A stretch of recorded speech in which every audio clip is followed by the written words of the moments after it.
Timnas Indonesia setara tim Pildun, Patrick Kluivert beri kejutan, Hajime Moriyasu, mereka bukan tim ranking 123 biasa. Timnas Indonesia pada bulan Maret lalu di putaran ketiga grup C kualifikasi Piala Dunia 2026 benar-benar menjadi salah satu tim yang paling banyak menghadirkan kejutan-kejutan tak terduga. Bergabungnya sejumlah pemain dan pelatih baru ternama membuat nama Indonesia makin jadi sorotan, dan hal itu diakui secara langsung oleh pelatih Timnas Jepang Hajime Moriyasu. Meski Indonesia memiliki ranking 123 FIFA, namun harus diakui kalau skuad Garuda mempunyai skuad setara tim-tim yang mentas di Piala Dunia. Sementara di bulan Juni mendatang, meski Ketua PSSI Erick Thohir mengkonfirmasi tidak akan ada pemain keturunan tambahan, namun dengan kedalaman Timnas Indonesia yang dimiliki saat ini seharusnya bisa mengamankan 4 poin dari 2 laga sisa di babak round 3 melawan Cina dan Jepang. Sementara Patrick Kluivert, Alex Pastoor, Denny Lanzaat dan Gerald Van den Burg sepertinya mulai menemukan kerangka tim yang tepat untuk menyambut laga melawan Cina dan Jepang. Prediksi di 2 laga tersebut, Timnas Indonesia akan memainkan sistem yang berbeda, walaupun tujuannya tetap sama yakni meraih kemenangan. Masuknya 4 pemain baru dalam diri Ula Romeni, Dean James, Emil Audero dan Joey Pelupesi dianggap akan membuat pilihan itu makin beragam. Absennya Marcelino Ferdinand dan Martin Paes saat lawan Cina dirasa masih bisa ditutupi dengan keberadaan pemain lain. 32 nama pemain yang dipanggil untuk pemusatan latihan di Bali pada tanggal 26 Mei mendatang memang sebagian besar tim akan diisi nama-nama yang selama ini jadi langganan. Akan tetapi untuk starting line up, Patrick Kluivert seperti akan menyiapkan langkah tak biasa yang bahkan di era kepelatihan sebelumnya di mana diyakini untuk memperbesar peluang menang. Patrick Kluivert diprediksi akan langsung memainkan semua pemain abroad di daftar starting lineup yang mana artinya tim ini akan benar-benar bernuansa Eropa, dan sejatinya itu adalah hal yang masuk akal memang untuk sistem ini. Adapun pemain-pemain Liga 1 harus siap dalam tanda kutip dikorbankan. Namun kembali lagi kalau ingin meraih hasil terbaik maka yang main harus kuat yang diisi nama-nama terbaik di tiap lini.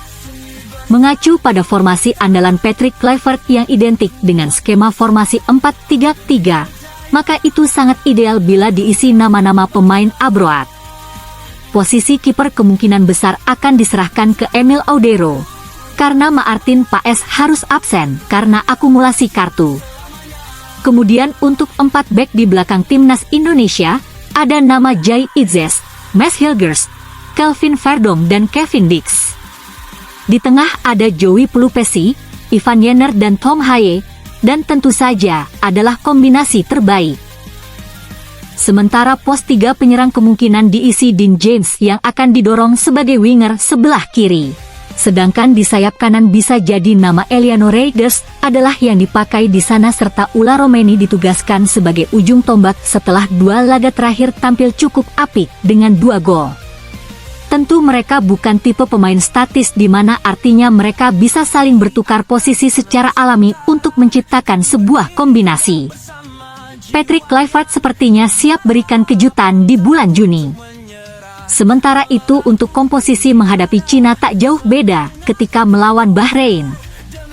Peluang Timnas Indonesia untuk meraih 4 poin harusnya bisa menghadapi Cina di depan puluhan ribu fans sendiri, dan harus bisa mengamankan 3 poin.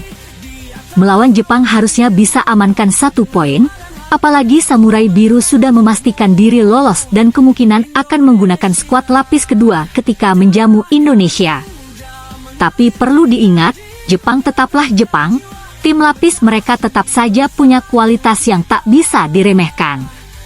Hajime Moriyasu merasa Timnas Indonesia seperti tim Piala Dunia. Sementara itu melihat sikon yang ada, pelatih Jepang Hajime Moriyasu benar-benar merasa salut dengan PSSI.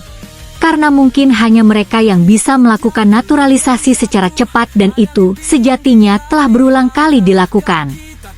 Kata Hajime Moriyasu sebagaimana dikutip dari Football Channel, merasa kalau feelingnya soal Timnas Indonesia akan jadi tim yang menemani Jepang adalah benar adanya. Keyakinan Hajime Moriyasu bertambah kuat setelah melihat beragam dinamika perubahan yang dilakukan PSSI, mulai dari penunjukan tim pelatih baru lalu penunjukan Jordi Cruyff sebagai penasihat teknis.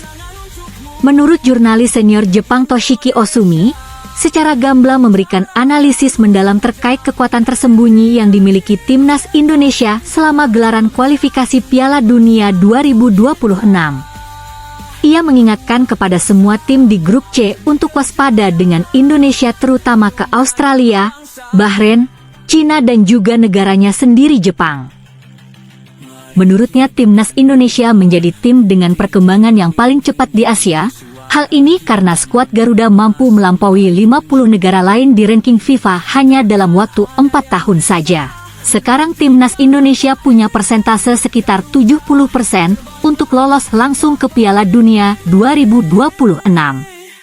Indonesia yang semula berada di peringkat 123 peringkat FIFA dan dipandang sebagai kandidat terbawah justru menunjukkan upaya yang tidak terduga. Timnas Indonesia saat ini menjadi tim dengan pertumbuhan tercepat di Asia pada awal 2020. Mereka berada di peringkat 173 FIFA, namun hanya dalam waktu 4 tahun Indonesia telah melampaui hampir 50 negara lain, ucap sang jurnalis dikutip FIFA.co.id. Lebih lanjut, sang jurnalis senior itu juga menegaskan kalau sebenarnya ia telah merasa takjub dengan penampilan timnas Indonesia semenjak berkompetisi di Piala Asia awal tahun 2024 serta Piala Asia U23 dan soal persiapan pertandingan di bulan Juni. Ia mengingatkan kepada Cina untuk hati-hati, bagi Osumi ini adalah skuad timnas Indonesia terkuat yang pernah ada dalam sejarah. Karena itulah ada baiknya Indonesia benar-benar dianggap sebagai calon terkuat pendamping Jepang di grup C. Waspadalah terhadap Indonesia, ini adalah tim terkuat mereka yang pernah ada, tegas sang jurnalis mengutip dari laman Sochokerho. Sejalan yang dikatakan Toshiki Osumi, bagi Hajime Moriyasu, timnas Indonesia memang layak disebut sebagai salah satu tim di Asia yang kemajuannya sangat terasa. Ia melihat tim ini sebagai ancaman yang harus dihadapi dengan persiapan matang. Untuk itu, ia seperti memberi warning khusus kepada Cina yang bagaimanapun akan merasakan gimana gilanya atmosfer GBK. Bahrain serta Arab Saudi sudah merasakannya secara langsung atmosfer GBK, dan timnas Indonesia adalah salah satu negara yang benar-benar membuat kemajuan besar dan semakin kuat seperti belum pernah terjadi sebelumnya. Selain itu, timnas Indonesia juga memiliki pendukung yang sangat bersemangat yang akan memberikan dorongan besar ketika bermain di kandang, jadi untuk setiap lawan wajib bersiap-siap, ucap Hajime Moriyasu dikutip dari situs AFC. Setiap peluh yang jatuh, ada mimpi yang diraih, langkah kaki takkan goyah.